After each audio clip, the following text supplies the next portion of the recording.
ချစ်ခင်လေးစားပါတော့မိဘပြည်သူညီကိုမောင်နှမများအားလုံးပဲမင်္ဂလာပါခင်ဗျာ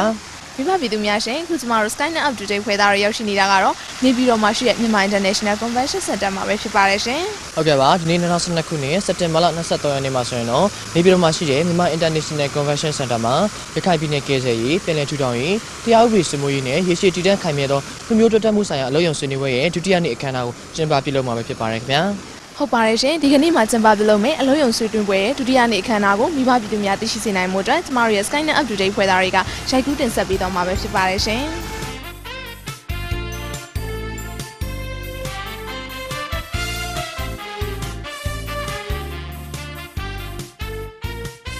ချစ်ခင်လေးစားအပ်ပါတော့မိဘပြည်သူညီကိုမောင်နှမများရှင်ဒီကနေ့အခမ်းအနားကိုတော့နနက်8:30ချိန်မှာစတင်ခဲ့ပြီးရေရှည်တည်တံ့ခိုင်မြဲသောစီးပွားရေးလူမှုရေးဖွံ့ဖြိုးတိုးတက်မှုဆိုင်ရာခေါင်းစဉ်ဖြင့်စတင်ဆွေးနွေးခဲ့ပါတယ်ရှင်အဆိုပါဆွေးနွေးမှုမှာတော့တဘာပတိအဖြစ် MDRI မှာဦးခင်မောင်ဝင်းကဆောင်ရွက်ခဲ့ပြီး MDRI မှာပေါမောက်ခဒေါ်လာမြေ NNPET မှာဒေါက်တာဝါဝါအောင် UNICEF မှာဌာနေကိုယ်စားလှယ် Mr. Rameshwata အစရှိသောပုဂ္ဂိုလ်တို့ပါဝင်ဆွေးနွေးခဲ့ကြပါတယ်ရှင်ကျမတို့ culture ကိုများသောအားဖြင့်ကတော့ယဉ်ကျေးမှုလို့ပဲနားလည်ကြပါတယ်เนาะတကယ်တော့ culture လို့ပြောလိုက်ရင်ယဉ်ကျေးမှုဆိုတာနေမှုထိုင်မှုစားမှုသွားမှုကိုယ်ဝယ်မှုအဲ့ဒါအကုန်လုံးပါပါတယ်အဲ့တော့ culture မှာဆို a means to achieve a more satisfactory intellectual emotional moral and spiritual existence အဲ့တော့ကျမတို့ကเนาะအောင်မြင်ဖို့ရအတွက်เนาะ development အောင်မြင်ဖို့ရအတွက်ဘာရှိရမှာလဲဆိုလို့ရှိရင်မိမိစိတ်ဓာတ်ကြိုးထောင်မှုကိုချင်းတရားပြောထောင်မှုဘာသာတရားပြောထောင်မှုအဲ့ဒါလည်းပဲလိုပါတယ်ဆိုတာကို5 aspects အနေနဲ့ပြင်ပြထားတာဖြစ်ပါတယ်အဲ့တော့ meeting such needs without undermining the ability of future generations to meet their own needs เนาะအဲ့တော့ကျမတို့ကsustainable development ကိုစဉ်းစားရမယ်ဆိုလို့ရှိရင်future အနာဂတ်ကလူတွေသုံးဆွဲအကျိုးခံစားရမှာကိုမထိရောက်ဖဲနဲ့လောဆယ်နော်အတတ်နိုင်ဆုံးအကျိုးအမြတ်များကိုခံစားရအောင်လုပ်ခြင်းဖြစ်ပါတယ်ဆိုတော့နော် how is sustainable socio-economic development achieved နော်ဘယ်လိုရအောင်လုပ်မလဲနော်ရအောင်လုပ်မယ်ဆိုကျမတို့ကနော်တစ်ချက်ဘာလို့လဲ minimizing the use or waste of non-renewable resources ပြန်ပြီးတော့မှအစားထိုးမဝင်တဲ့သယံဇာတတွေအသုံးကိုတန်းနိုင်သလောက်လျှော့ပြီးတော့မှသုံးဖို့ရဖြစ်ပါတယ်နောက်ပြီးတော့မှ minimizing the waste အလဟတဖြစ်သွားတာတွေကိုတန်းနိုင်သလောက်ရှော့ဖို့ရလိုပါတယ်เนาะကျမတို့အခုတော်တော်များများပြောကြပါတယ်เนาะ green နဲ့ပြောကြပါတယ်အဲ့ဒီခါမှာရေအသုံးเนาะရေအသုံးကိုဆိုရင်ရှော့ဖို့ရတော်တော်လေးလိုလာပါပြီကျမတို့ဒီမှာရေတယံဇာတကเนาะလောဆယ်အဖြစ်တော့ပေါ်နေပါတယ်ဒါပေမဲ့အဲ့ဒါကိုတော့ကျမတို့ကတတ်နိုင်သလောက်ရှော့ဖို့ရကိုတိုက်တွန်းလိုပါတယ်ဆိုတော့ကျမတို့အဲ့ဒါဆိုရင်ဒါတွေကိုရဖို့ရအတွက်ဘာတွေလုပ်မလဲဆိုရင် sustainable use of renewable resources renewable အသစ်ပြန်ပေါ်လာတဲ့သယံဇာတတွေကိုလည်းရေရှည်မှာဆက်ပြီးတော့မှသုံးနိုင်အောင်ထိန်းဖို့ရလိုပါတယ်နော် keeping within the absorptive capacity of local and global sinks of waste နော်ကျမတို့ဘာလုပ်လဲဆိုလို့ရှိရင်နော်ကဘာလုံးနဲ့လည်းဆိုင်မယ်ကိုယ့်ရဲ့ပတ်ဝန်းကျင်ကိုလည်းဆိုင်မယ်အဲ့ဒီမှာအလဟတဖြစ်သွားတာတွေကိုတတ်နိုင်သလောက်ရှော့ချထားဖို့လိုပါမယ်အဲ့တော့ကျမတို့ဒီကိစ္စတွေကို sustainable development အတွက်ရဖို့ရကိုဆောင်ရွက်ရမယ်အဓိကစက်ကောင်ကြီးတွေကဘယ်သူတွေပါလဲလို့စဉ်းစားလိုက်တဲ့အခါမှာနော်ဘာတွေရှိပါလဲဆိုလို့ရှိရင်နော်3ဦးရှိပါတယ်3เนาะတစ်ခုကပါလဲဆိုရင် civil society ဒါလူမှုဘဝအဖွဲ့အစည်းများနော်နောက်တစ်ဖက်ကပါလဲနိုင်ငံတော်အစိုးရနောက်တစ်ခုကပါလဲဆိုရင်စီးပွားရေးအဖွဲ့အစည်းများဒီသုံးခုကပေါင်းပြီးတော့မှကျမတို့ကနော် sustainable development ရအောင်ကိုဖန်တီးနိုင်မှာဖြစ်ပါတယ်နော်အဲ့ဒီမှာကျမတို့7 dimensions of sustainable socio-economic development နော်အဲ့ဒါကိုရဖို့ရအတွက် dimension က9ခုနဲ့ကျမတို့ပြောပါတယ်နော်ပထမဦးဆုံးက human being လူတွေကို develop လုပ်မယ်လုပ်တဲ့အခါမှာနှစ်ပိုင်းရှိပါတယ် spiritual development နဲ့ human development တစ်ခုကစိတ်ပိုင်းဆိုင်ရာကိုလူတွေပဲတိုးတက်မှုဒုတိယကတော့နော်ကျမတို့ကိုယ်ပိုင်းဆိုင်ရာပေါ့နော်လုပ်ငန်းပိုင်းဆိုင်ရာကိုတိုးတက်မှုလုပ်ပါတယ်နောက်တစ်ခါကျမတို့လူမှုအဖွဲ့အစည်းတွေနဲ့ပတ်သက်လို့ develop လုပ်ရမှာတွေက social development နော်နောက်တစ်ခါ cultural development political development ဒီသုံးခုကကျမတို့ကနော်လူပေါင်းအဖွဲ့အစည်းနဲ့ပတ်သက်ပြီးတော့မှလုပ်ရမယ်အပိုင်းတွေဖြစ်ပါတယ်နော်နောက်တစ်ချက်ကပါလဲဆိုရင် economic development ဒါကကျမတို့စီးပွားရေးတိုးတက်ဖွံ့ဖြိုးလာအောင်လုပ်ရမယ်အချက်တွေဖြစ်ပါတယ်နောက်ဆုံးတစ်ခါပါလဲဆိုရင် nature နော်သဘာဝကိုဖွံ့ဖြိုးတိုးတက်အောင်ဆောင်ရွက်ခြင်းဖြစ်ပါတယ်နော်ကျမအနေနဲ့ဒီရခိုင်ကိစ္စနဲ့ပြောရမယ်ဆိုရင်ကျမရခိုင်ပြည်ကိုနော်လွန်ခဲ့တဲ့15နှစ်လောက်ကကျမတို့အဝေးစဉ်တက္ကသိုလ်နဲ့စာပြီးအနီးကသင်တန်းပို့ချဖို့တစ်ခေါက်ကျမရောက်ဖူးပါတယ်နော်ဒီအပြင်ကျမတစ်ခါမှလောဆယ်မှာတစ်ခါမှလည်းမရောက်ဖူးပါဘူးနော်ဒီအခြေအနေကိုလည်းကျမမှာအနီးကသုံးသပ်ခွင့်မရခဲ့ပါဘူးအဲ့ဒါကြောင့်မို့ကျမပြင်ပြတဲ့စာတမ်းကတော့ပညာရှင်ပိုင်းစာတမ်းပဲဖြစ်တဲ့အတွက်နော်အများအားဖြင့်နော်ကျမတို့ပညာရှိများသတိဖြစ်ကဲဆိုတဲ့ကျမတို့မြန်မာမှုနယ်ပယ်မှာလည်းစကားရှိပါတယ်အဲ့ဒါကြောင့်မို့လို့နော်သိပြီးသားစကားလုံးတွေကိုပင်လျင်နော်ပြန်ပြီးတော့မှသတိပေးတဲ့အနေနဲ့ကျမဒီ concept တွေဒါရှိပါတယ်ဒါကိုကျမတို့တိုးတက်မှုအတွက်ဒါကိုလေ့လာသုံးသပ်ပြီးတော့မှအကျိုးထူးဖြစ်တော့အောင်เนาะကျမတို့harmony เนาะတူနဲ့တူချစ်ခင်เนาะ in harmony နေနိုင်အောင်စဉ်းစားရမယ်အချက်တွေထဲမှာဒါတွေပါပါတယ်ဆိုတာကိုတင်ပြရင်းနဲ့ပဲကျမညီကုန်းချုပ်ပြစီအားလုံးကိုကျေးဇူးတင်ပါတယ် May I call upon Emeritus Professor ကျမတို့ဒီ developing domestic economy ကတိတ်ပြီးတော့အရေးကြီးတဲ့အပိုင်းမျိုးဖြစ်ပါတယ်ခုနပြောလို့ပဲစီးပွားရေးအင်အားတောင့်တင်းလာတဲ့အခါမှာစီးပွားရေးအတွက် busy ဖြစ်နေတဲ့အခါမှာကျမတို့ဒီပြဿနာတွေဖြစ်ဖို့အတွက်မအားဘူးအဲ့လိုအနေအထားမျိုးတွေလည်းဖြစ်စေပါတယ်ဆိုတော့အားလုံးက occupy ဖြစ်နေတဲ့အနေအထားမျိုးဖြစ်ပါတယ်ဆိုတော့ဒါကြောင့်မလို့ကျမတို့ကဒီစီးပွားရေးပုံမဖွံ့ဖြိုးလာခြင်းအပြင်လူတွေရဲ့စိတ်နေစိတ်ထားကလည်းပုံပြီးတော့မြင့်မြတ်လာခြင်းအပြင်ပိုခွင့်လွတ်နိုင်လာတယ်ပိုပြီးတော့သိခံနိုင်လာတယ်ဒီဘက်နေရာစီးပွားရေးကအများကြီးအခြေခံနေရအောင် peace and stability ကိုသွားပြီးတော့ထောက်ကူပြုတာကိုတွေ့ရှိရပါတယ်ဒါကြောင့်မလို့ကျမတို့ economic opportunities job opportunities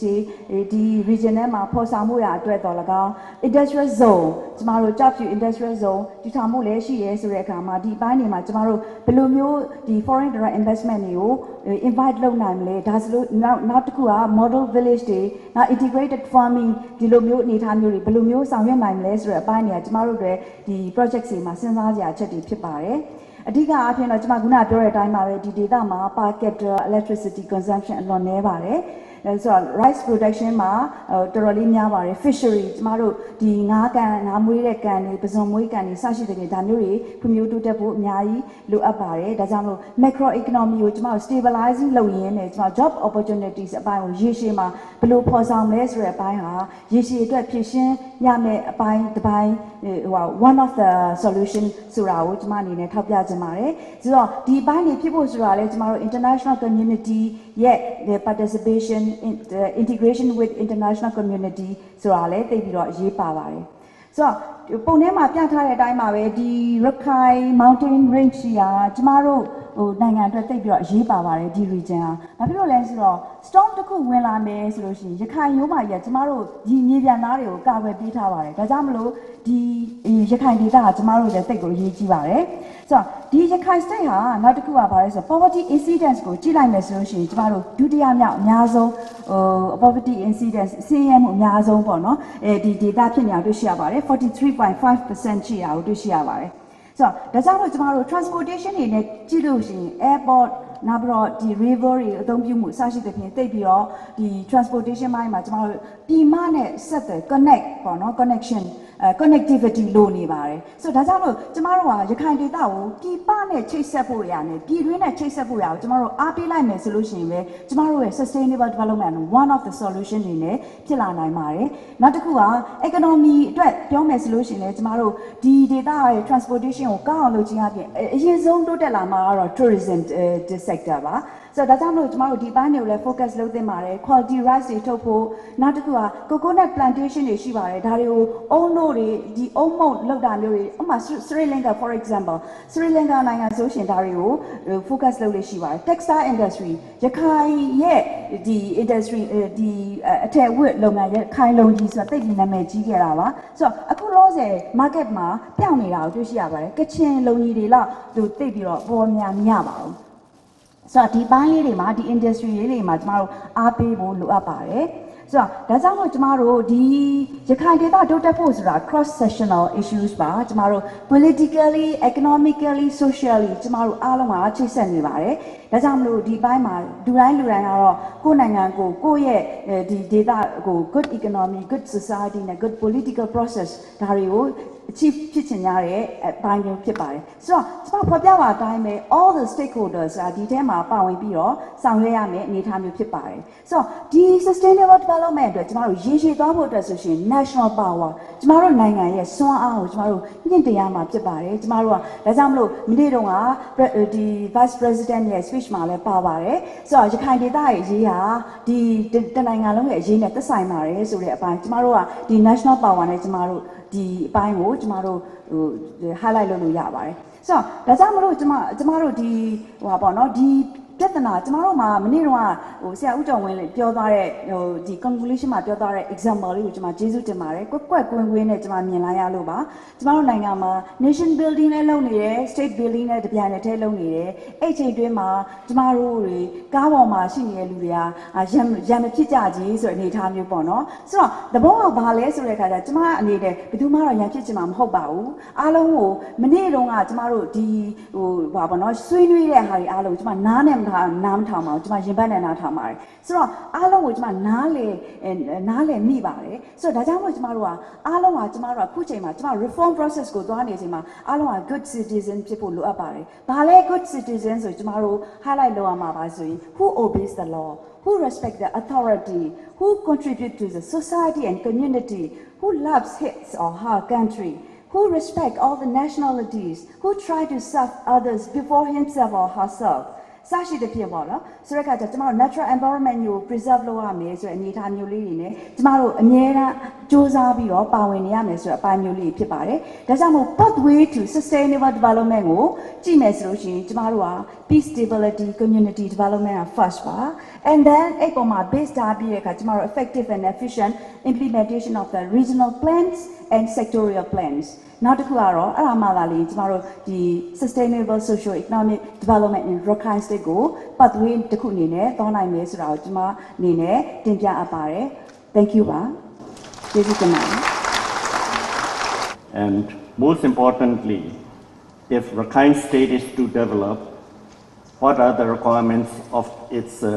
citizens to be able to participate as responsible good citizens in the region? Thank you so much. Now, may I call upon Dr. Ramesh Shrestha, Ms. Sylvia of the European Union. Thank you. As we heard yesterday by a number of speakers, social cohesion and inclusive participation of all concerned stakeholders, we mentioned them again today, the governments, both communities, civil society, the business sector, political parties, are crucial. We need also to build trust This is a priority for peace, and to establish an ongoing dialogue among all these concerned stakeholders. So, as my colleague yesterday from Humanitarian Agency ECHO mentioned, we really need a political solution. It's an imperative. So the EU stands ready to support the government in delivering long-term sustainable development for both communities. For this to happen, and we mentioned again today, there are different steps. So it's important to set the basic rights. So to address the social immediate needs, and then with a vision for a longer-term intervention. And therefore, it's really important, and again, I want to support what was said yesterday. It's really important to assure a systematic and unhindered access to a rural community in Rakhine State, which is not the case at the moment. The European Union, as you may know, has a slightly longer-term view that humanitarian assistance, we had longer-term programs in Rakhine, which are currently suspended. So population are currently prevented to receive assistance they need. So let me say something about basic services. So we mentioned the importance to address health and education as key issues that are the basic for improving the living conditions of the people. I trust everybody is very well familiar of the situation in Rakhine State. Access to health services is poor. There are different issues ranging from lack of facility, insufficient or low-skilled staff, unavailability of drugs. Services are still unaffordable, so for poor family. And the access is not equal. It's difficult for Muslim population due to travel permit, cultural and language differences. Women and adolescent girls are those affected the most.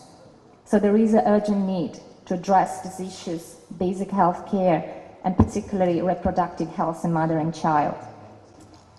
Literacy rates are also amongst the lowest in the country. We know cost of schooling, lack of school buildings, and of school furniture affect attendance. Also teacher attendance is somehow irregular. The lack of Muslim teachers is also a key challenge. So girls are particularly affected. Investing in educating the mothers of the future generation is an important element for any future reconciliation. So far, the European Union, together with other donors, have addressed some of the basic needs by offering to both community healthcare services and with UNICEF involvement, also improved access to quality education in the most vulnerable areas. However, and we are here today to talk about sustainable solution, what we need is not only to look into the provision of basic services, but also into legal issues that need to be, in order to make all these services accessible to all. And it was very encouraging yesterday to hear from, I hope I pronounced correctly, Do Nguyen Yin Ye, the Deputy Director of Relief and Resettlement Department of Ministry of Social Welfare, that the government is really well aware about these needs and most importantly is ready to help and to respond to them, particularly for the sector of health and education, including the needs for Muslim teachers and health personnel. We truly believe that the existing multi-donor trust fund for health and education are the most efficient mechanism to mobilize the much needed support in a coherent, efficient manner and aligned with national priority and strategies.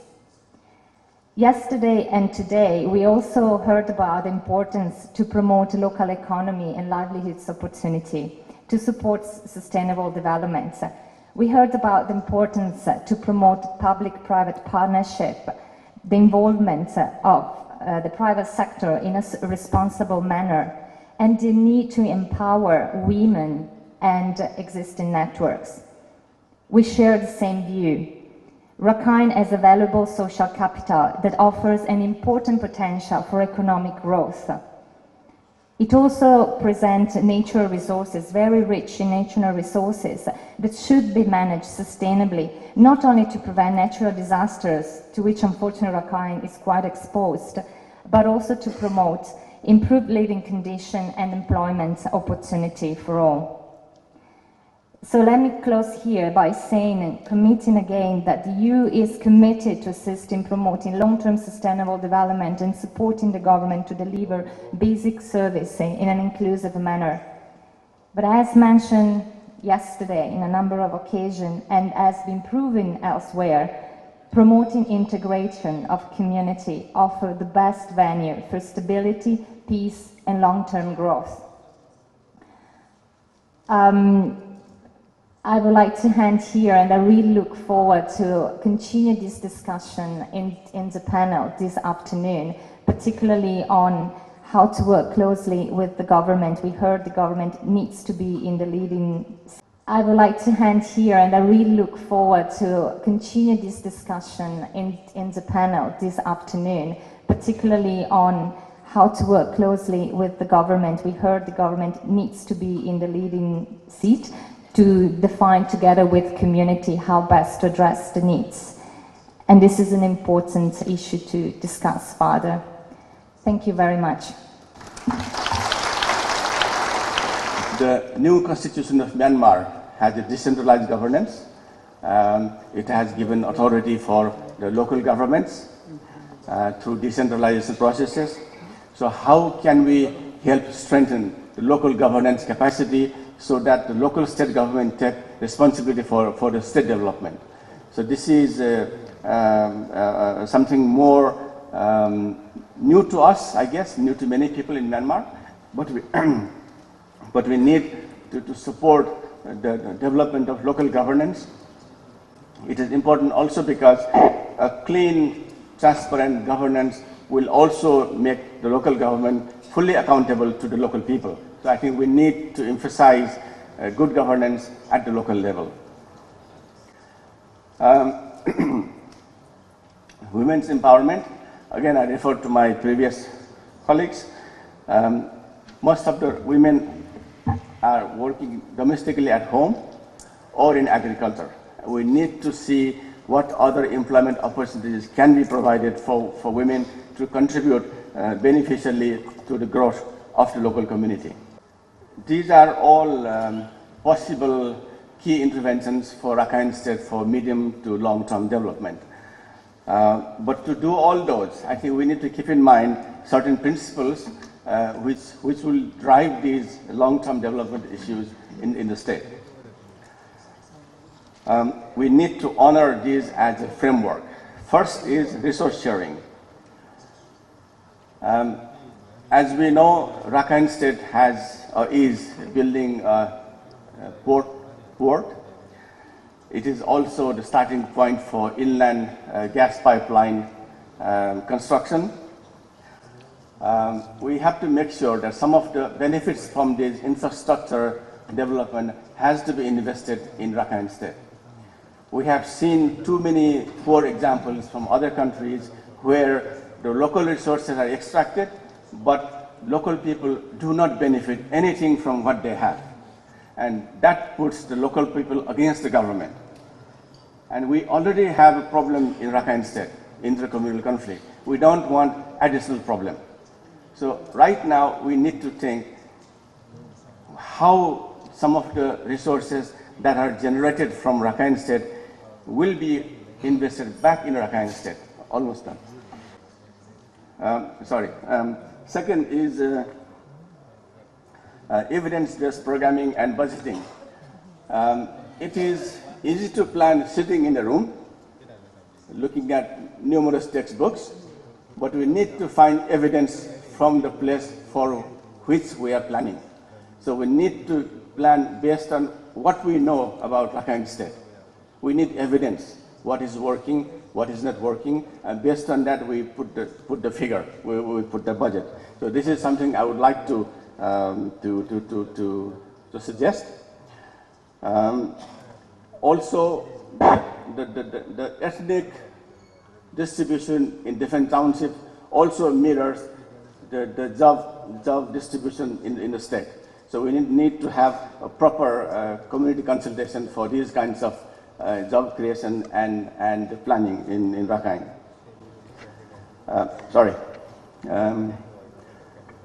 Equity. Again, this is something which is related to all of us in our heart as development specialists. For us to have community harmony and uniform social development, we have to keep in mind equity. Everybody has the same right.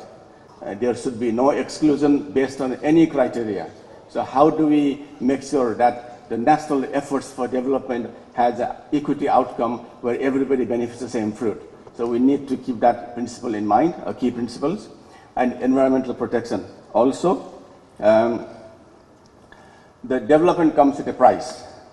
If we are looking at the newspaper every day, there are hundreds of companies coming into Myanmar for investment. All of these investment also has a negative impact in terms of pollution, air pollution, water pollution, other industrial waste. We have to manage these byproducts or negative byproducts of development. And this is true for Rakhine State as well as for other parts of Myanmar. I think we need to be proactive to come up with mitigation strategies, how not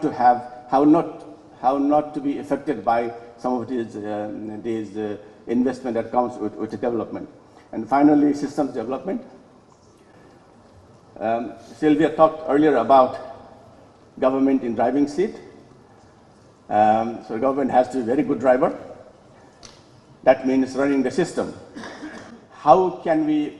strengthen the system of the government? Because government's obligation is to the people, and people have obligation to the government.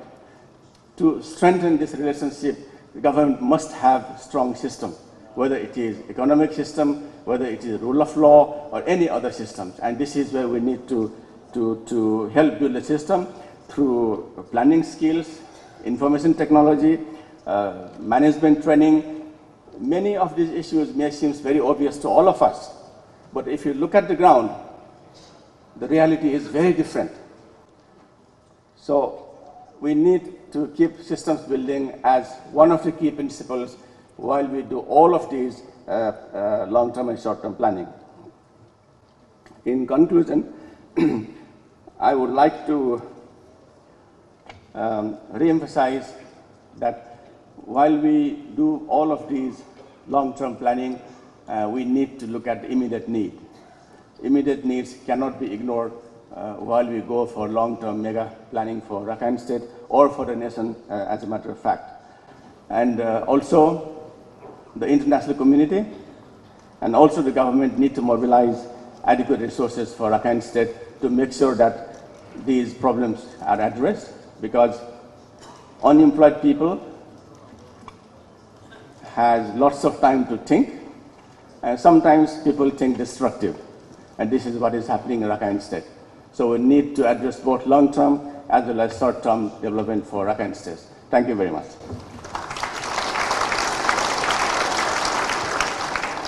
Now, General participants say they are the Piroma, Aku, India Swini Bare, Saran Sheni, General Lumubua, Pomutu Ye, Sarani Poma, General Dita Drinema, Shini de, General Kuzleri and Ine, Ala Tom Boli, Duru Dodone, General Pawan Swini Pecovare, Elo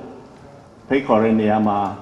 Padule Mimiha. Midu Miwa Chang Be Poesi, General Kuzapi Resorali, or Mesepi Roma, General Chingu Nenya or Apia, General Power Senable Pico Pare, Tove.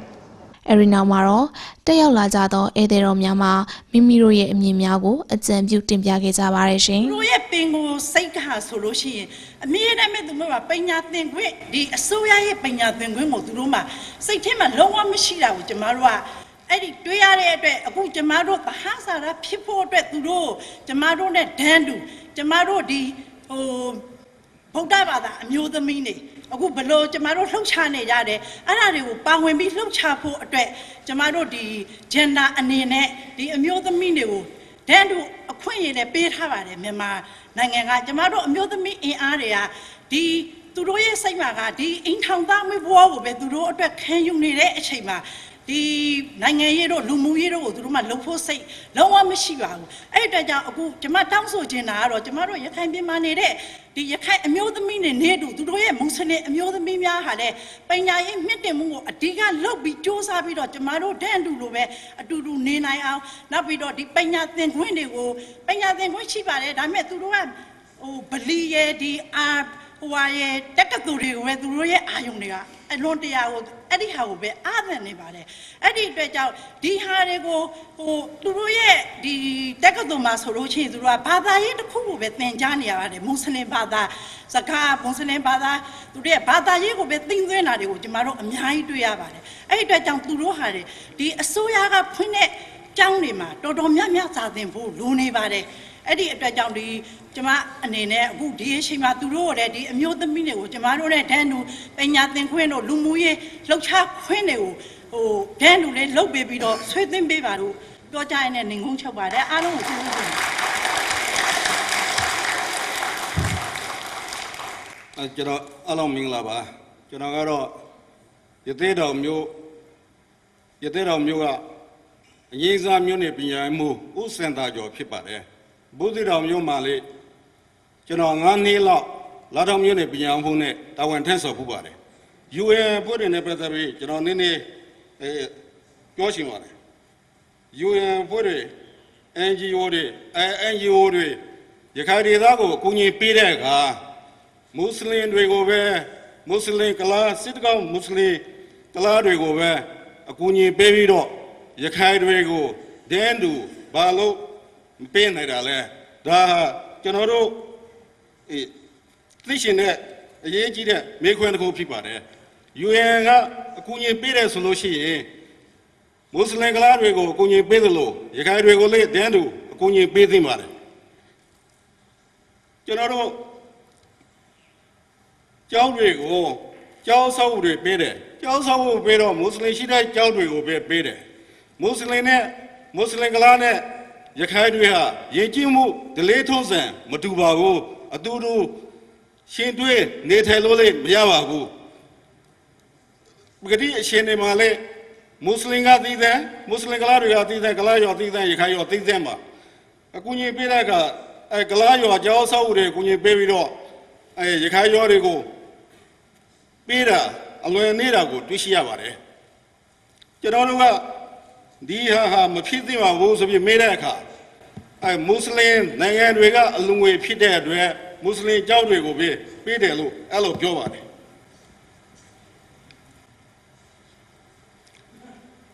နိုင်ငံရဲ့နင်းစေကစားပြီး UN ဖွဲ့တွေကိုကြီးပေးတာနဲ့ပတ်သက်ပြီးတင်ပြရမယ်ဆိုရင်ဒီကျောင်းဆောက်ဖို့ပေးတယ်နောက်ပြီးတော့လဲမဲဆက်တွေကျမ်းမာရေး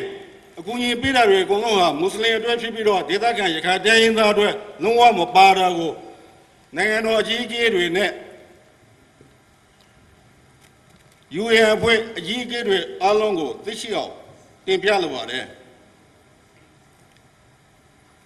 နောက်ပြီးတော့အခုမော်တော်မှာပြဿနာဖြစ်တဲ့အခါဆရာတွေကိုကျောင်းစာကြီးဥရှက်သားကိုရာဆတ်စောသက်ဖြတ်တာကိုတွေ့ရှိရပါတယ်ဒီတော့ဆရာတွေဟာတာဝန်ထမ်းဆောင်ဖို့အတွက်လုံခြုံဖို့လိုအပ်လာပါတယ်ဒါကြောင့်ဆရာဆရာမတွေတာဝန်ထမ်းဆောင်ဖို့အတွက်လုံခြုံအောင်တာဝန်ရှိတဲ့လူတွေအနေနဲ့တန်းနေဆုံးစီစဉ်ဆောင်ရွက်ပေးကြပါလို့တင်ပြလိုပါတယ်ကျွန်တော်နာမည်ဦးသိန်းရွှေပါရခိုင် community အဖွဲ့ဝင်တယောက်ဖြစ်ပါတယ်ကျွန်တော်ကတော့ရှင်းပြောရင်မွတ်စလင်မိတ်ဆွေတွေအများကြီးရှိပါတယ်ကျွန်တော်သူတို့နဲ့အရင်နေ့ကလည်းစီးပွားရေးလည်းလုပ်ပြီးပါတယ်ကျွန်တော်မှလည်းကျွန်တော်စီမှာလည်းအဲ့လိုမျိုးမွတ်စလင်လူမျိုးတွေအလုပ်သမားတွေတော်တော်များများရှိပါတယ်ကျွန်တော်သူတို့နဲ့ဟလာတဟဇာတဖြစ်စွာနဲ့နေလာတဲ့လူတယောက်ဖြစ်ပါတယ်အခုအချိန်မှာကျွန်တော်ပြောချင်တာကတော့ကျွန်တော်တို့ဒီဘက်ကမွတ်စလင်တွေရောကျွန်တော်တို့ဗမာပြည်မှာမြန်မာနိုင်ငံမှာတို့၎င်းရခိုင်ပြည်ပဲပြော ဗမာပြည်ပဲပြောနေလို့ရှိရင်ကျွန်တော်တို့ညမယဉ်ကျေးမှုတွေကိုလေးစားလိုက်နာဖို့လိုတယ်ကျွန်တော်တို့မြန်မာ lifestyle ကိုလေးစားလိုက်နာဖို့လိုပါတယ်ကျွန်တော်တို့ ਨੇ သဟဇာတဖြစ်အောင်နေဖို့လိုပါတယ်ဆိုတော့ကျွန်တော်ပြောချင်တာကတော့ကျွန်တော်တို့တူကိုတူအထင်လွဲမဲ့စကားတွေအမုန်းပွားမဲ့စကားတွေကိုမပြောဖို့မြစ်တာရက်ခံပါတယ်ကျွန်တော်ဘာပြောပေါ့လေဒီလိုနောက်ပိုင်းကိုလည်းcommunity တစ်ခုကိုနောက်တစ်ခုကလွှမ်းမိုးလိုတဲ့ကိစ္စတွေဟလာကျူးကျော်မဲ့ကိစ္စမျိုးတွေဟလာ invade လုပ်တဲ့ပုံစံမျိုးတွေဒီဘက်က native တိုင်းရင်းသားတွေမခံစားမိအောင်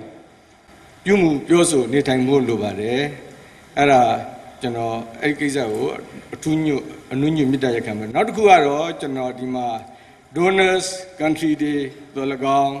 ဒီ UN တို့ဘာတို့လည်းကျွန်တော်ပြောချင်ပါတယ်အခုကျွန်တော်တို့စီမှာဖြစ်သွားတဲ့ပြဿနာဟာ natural disaster မဟုတ်ပါဘူး man-made disaster ဖြစ်တယ်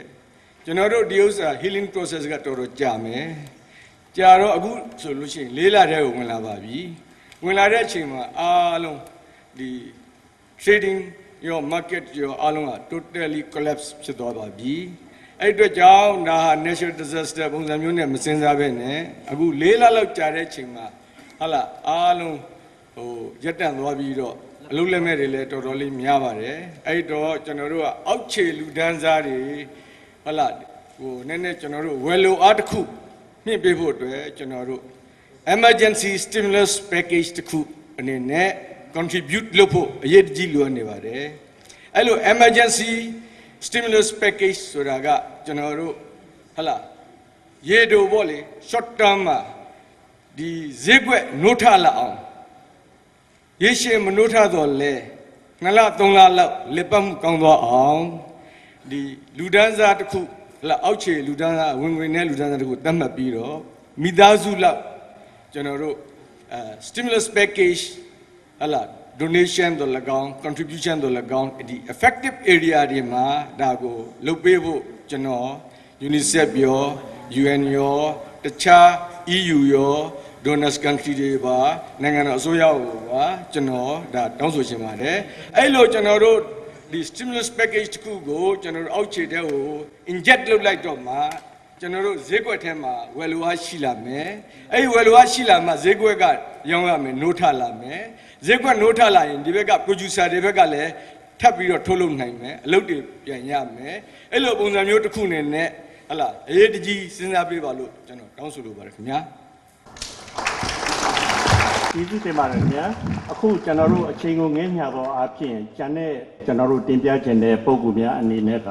ကျွန်တော်တို့ parallel discussion တွေထဲမှာအဲ့ဒီ group တွေထဲမှာပါဝင်ပြီးတော့ပဲဆွေးနွေးတင်ပြပေးဖို့ကျွန်တော်မြစ်တရခံရစေအချိန်ကတော်တော်လေးကျွန်တော်တို့လင့်သွားပါပြီအဲ့ဒါကြောင့်သိခံပါခင်ဗျာအဲ့တော့ကျွန်တော်တို့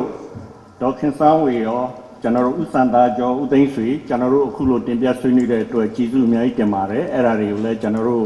ဒီအသေးစိတ်ကျွန်တော်တို့ဒီ parallel discussion တွေလည်းကြားလို့ရှိရင်လည်းအဲ့ဒီမှာဝိုင်းဝန်းထပ်မှန်ပြီးတော့အကြံပြုဆွေးနွေးသွားကြရင်လည်းကျွန်တော်တို့ဒီပြဿနာကြီးကိုဘယ်လိုလုပ်ပြီးတော့ဟုတ်လားအကောင်းဆုံးအတွက်ကိုဖြေရှင်းသွားနိုင်ကြမလဲဆိုတာကိုကျွန်တော်စုမကောင်းတောင်းလိုက်ရင်းနဲ့ကျွန်တော်တို့ဒီစာရန်ပြန်ခန္ဓာကိုအစီအစဉ်ကိုကျွန်တော်တို့ဒီနေရာနဲ့ညီကုန်းချုပ်လိုက်ပါတယ်ကျေးဇူးအများကြီးတင်ပါတယ်နနက်9:30 မိနစ် 30 အချိန်မှာတော့အခမ်းအနားကိုခေတ္တရပ်နားခဲ့ပါရရှင်။